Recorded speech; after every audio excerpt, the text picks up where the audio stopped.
It's Monday, here we go. It's the Call Me Tony Show. There are moments in life where we have a choice. We can take the thing apart and examine every piece, or we can recognize that the value of the thing isn't in knowing exactly how it works. I think a lot of people struggle with uncertainty. We want answers. We want explanations. We want to know the reason something happened, why someone acted the way they did, why a relationship ended, why something affected us the way it did. And I understand that. I really do. I've spent a lot of my life trying to understand things. I've always been someone who asks questions. I want to know how things work. I want to know why people believe the things they believe. I want to know whether the explanations we're given actually make sense. I don't think that's a bad thing because curiosity has shaped who I am. It's changed my beliefs. It's changed how I see the world. It's forced me to challenge things I once accepted without question. There was a time in my life when I believed things just because they were what I had been taught. Eventually, though, I started asking questions. I started looking deeper. I started noticing that sometimes the answer people gave me were not answers at all. They were just traditions, assumptions, or things that people repeated because they had heard them from someone else too. That process became important to me.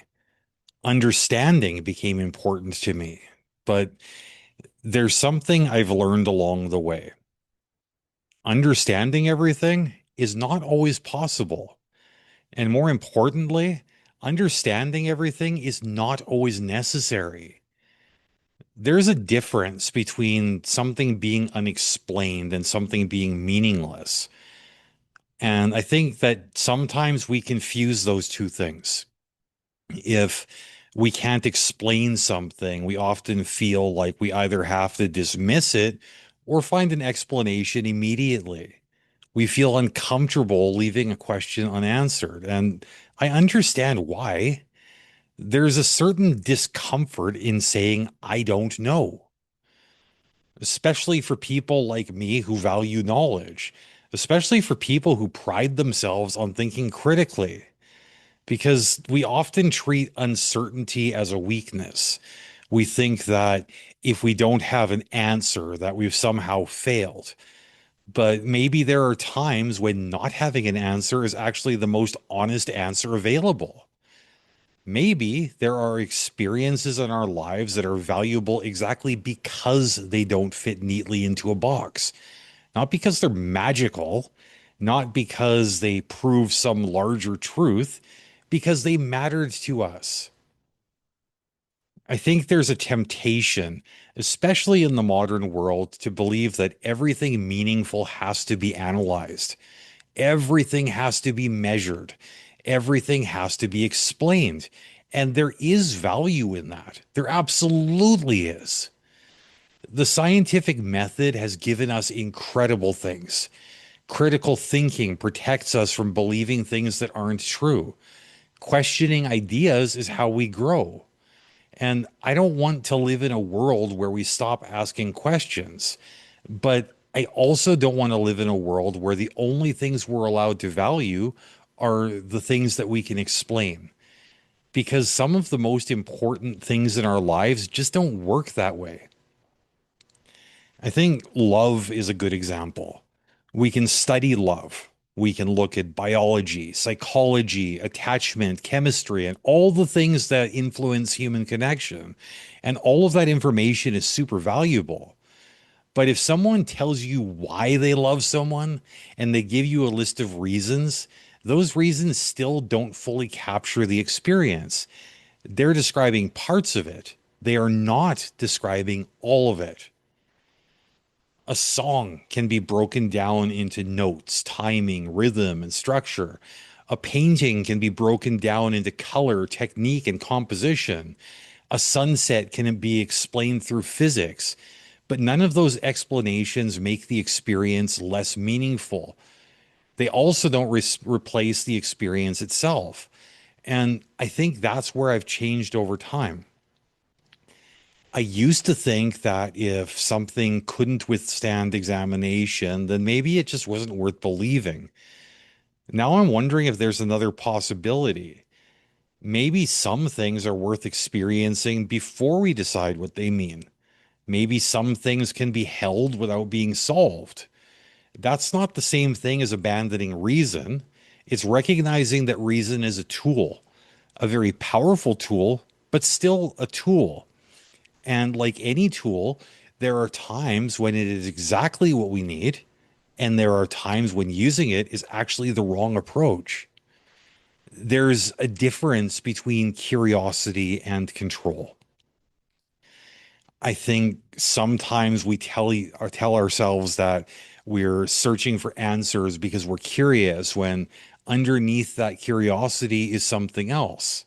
Sometimes we're just trying to regain control. We want to put something into a category. We want to label it. We want to decide whether it's real or not, whether it's important or not, whether it fits into the way we already understand the world. And again, there's nothing wrong with wanting that clarity. Clarity matters. But I think that there are moments where the demand for clarity can actually prevent us from appreciating what's right in front of us. There have been times in my life where I've needed to question everything, where questioning was necessary, where accepting things at face value would have meant accepting things that were harmful, inaccurate, or untrue. I think that's part of why I value critical thinking so much. It isn't because I enjoy tearing things down. It's because I know what happens when people stop questioning. I've seen how easy it is for people to accept ideas because they're familiar, because they were told those ideas by someone they trusted, because those ideas make them feel comfortable. And I'm not very good at doing that. If something doesn't make sense to me, I struggle to pretend that it does. And that's created challenges in my life. Sometimes it would have been easier to just accept the explanation that was handed to me. Sometimes it would have been easier not to ask the next question, but that isn't who I am. And I don't want to change that. The ability to question things has been one of the most important parts of my life. At the same time, I've learned that there is a difference between questioning something and demanding that something surrender all of its mystery. Because maybe mystery isn't always a problem to be solved. Maybe sometimes mystery is just a part of being human. There are experiences we have that become part of our story, not because we fully understand them, but because they change something about us. And I think that change is the part that matters. We spend a lot of time looking for evidence that something was real. We ask ourselves, did that really happen? We ask, can I prove that? We ask, what is the logical explanation? And these are reasonable questions. But there's another question that I think is just as important. What did this experience do? How did it affect the person you became? Did it make you more compassionate? Did it change the way you see other people? Did it alter the way you move through the world? Did it make you pay attention to things that you might have ignored before?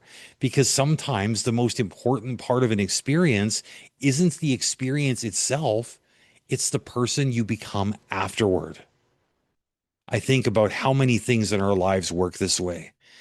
A conversation with someone we may never see again. A moment when someone shows us kindness at exactly the time we need it. A place that stays with us years after we leave. A song that somehow captures something we were feeling before we even had words for it. We usually don't demand that these things explain themselves. We don't sit down with a song and say, I need you to know exactly why this affected me before I can allow it to matter. That's stupid. We instinctively recognize that the song mattered. And maybe that's something we need to give ourselves permission to do a little bit more often, to allow certain things to matter without putting them on trial. Because there's a strange contradiction in human nature. We spend so much of our time looking for meaning. But when we find something meaningful, sometimes our first instinct is to dismantle it. We examine it, we question it, we analyze every part of it until we've reduced it into something smaller than what we originally experienced. And sometimes after we've finished analyzing it, we discover that we've learned a lot about the object of our curiosity, but we lost something about the experience. There are things I still want answers about. There are questions I will continue to ask. There are ideas I will continue to challenge. That part of me isn't going away. But I've also learned that there are moments where the most honest thing I can say is that mattered to me. Not because I have every answer, not because I can prove exactly why it happened, not because I found the perfect explanation. It mattered because it changed something. And sometimes that's enough. I think one of the hardest things for people to accept is that two things can be true at the same time. We can value reason and still appreciate mystery. We can question ideas and still recognize that some experiences have meaning beyond the explanation that we can provide. We can be skeptical, but still be open. These things are not contradictions. I think sometimes we create false choices for ourselves. We think that we have to choose between being a person who thinks critically and a person who allows themselves to experience wonder. We think that we have to choose between logic and meaning, but I don't think that's true. The world is complicated enough that we can hold more than one thing at a time. We can acknowledge what we know. We can also acknowledge what we don't know. And we can decide how we want to relate to the things in between. And that last part is important because not everything in our lives is a problem waiting for a solution. Some things are just experiences. Some things are just memories. Some things become part of the way we understand ourselves. And I think there's wisdom in recognizing the difference. There's a certain arrogance in assuming that everything we encounter has to fit neatly inside our understanding of the world.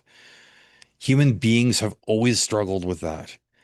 Every generation has believed that it understands more than the generations that came before. And in many ways, we do understand more. That's progress. But there's also a danger in believing that what we understand today represents the limits of what can be understood tomorrow. A lot of things that once seemed impossible eventually became ordinary. A lot of things that people dismissed because they didn't fit their current knowledge later became things that we accepted as obvious. That doesn't mean that every unexplained thing is true. And it doesn't mean that we should abandon our critical thinking. It means that we should be careful about confusing, I don't understand this, with there is nothing here to understand. Those are two very different statements. I think about the moments in life that shape us. Usually, they're not the moments where we had every answer.